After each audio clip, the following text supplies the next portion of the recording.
Drage gledalke, spoštovani gledalci. Danes bomo z dr. Jožetom Jakopičem iz enote za zdravljenje odvisnosti od alkohola Psihiatrične klinike v Ljubljani govorili o alkoholizmu.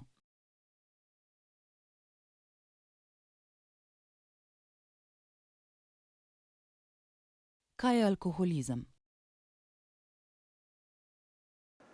Alkoholizem je sestavljen iz več delov.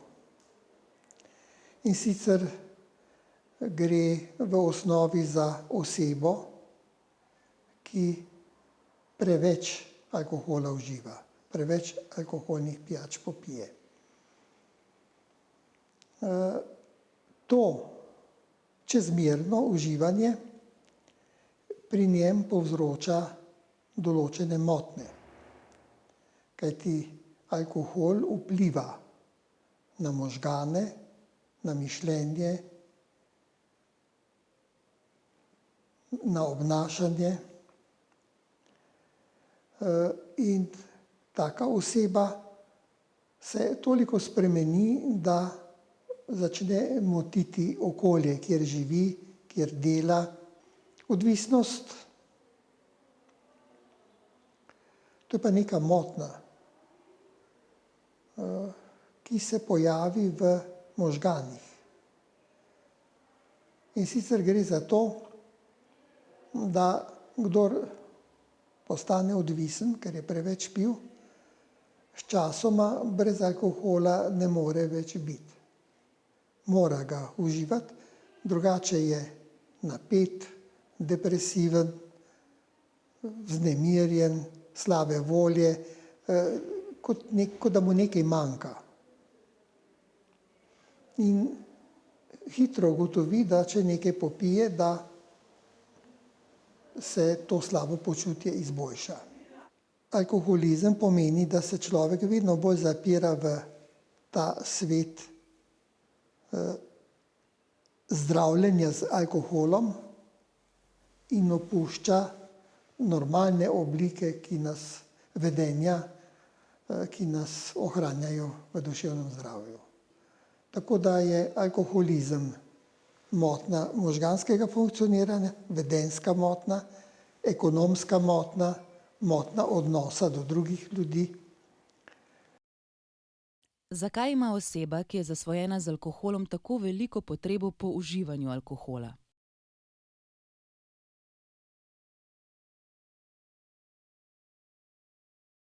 Alkoholik ne dela nič drugega, kot delamo vsi ostali, ki nismo odvisni od alkohola. Kaj mi delamo? Delamo nekaj, kar menimo izkustveno, kar smo izkusili, da nam pomaga do dobrega počutja. Vsi si želimo biti srečni, vsi se želimo dobro počutiti in veliko energije za to porabimo. Pravzaprav vse delamo v tem smislu. Odvisnik dela isto, ampak ker mu ono normalno ne nese, si mora pomagati na ta način, da uživa alkohol. Alkohol ga pa umiri, navda ga z nekim upanjem. Kaj se zgodi z osebo, če dalj časa uživa velike količine alkohola?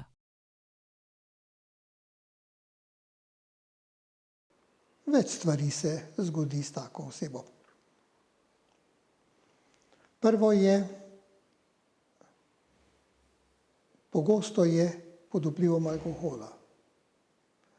Ljudje, ki so pod vplivom alkohola, se ne odzivajo normalno. In se bolj pogosto zmotijo kot tisti, ki so trezni. To se da s testi dokazati. Gre pa za motnje mišljenja, doživljanja na najrazličnejših področjih. Doma v družini se najprej to kaže v odnosu do partnerja, partnerke, v odnosu do otrok, na delovnem mestu, pa kot smo rekli, v prometu in tako naprej. Kako pa vpliva alkoholizem družinskega člana na celotno družino?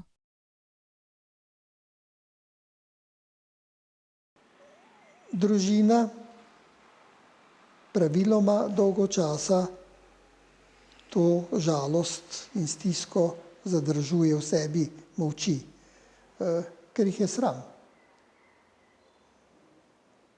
Čeprav pogosto vsa soseska ve, kako je z njim, ampak vendarle. In če je žena dovolj emancipirana, urejena, mati, potem gre svojega moža reševati. To je zelo bridko spoznanje. Nekaj moram napraviti. Kaj? In možu zagrozi z razvezo. Marsikakšen gre potem v upor na to, a tako, da boš pa družino razbila. Ona je kriva, ne on. Saj on se ne bi razvezal. Se pravi, žena za razvezo kriva. Pa še res je to. Ker ne govorimo o vzrokih. Ne? No in če žena potem ne vztraja in če on sicer po značaju v redu človek, potem se gre zdraviti. To je motiv. Gre za pravilo. Odvisnika je možno zdraviti edino, če prostovoljno pristane na to. Odvisnik prostovoljno pristane na zdravljenje, ko ga prisilijo. Ali je alkoholizem ozdravljiv?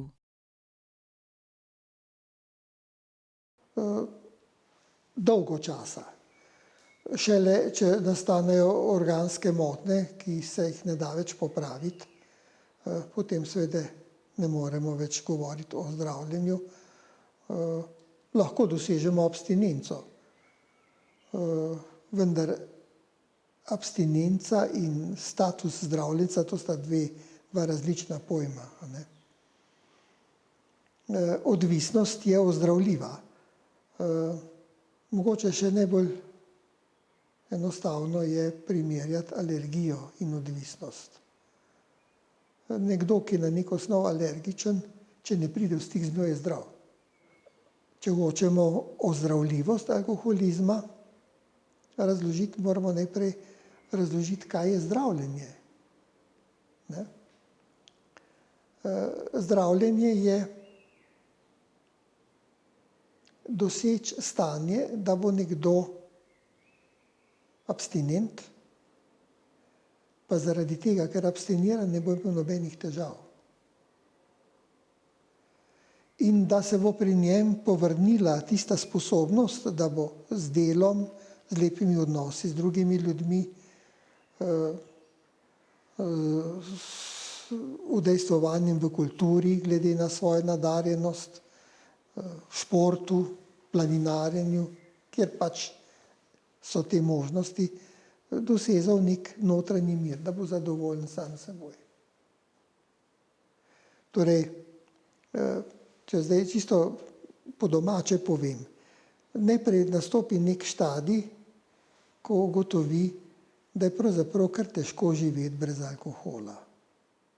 Potem pride neka faza, ko ima občutek,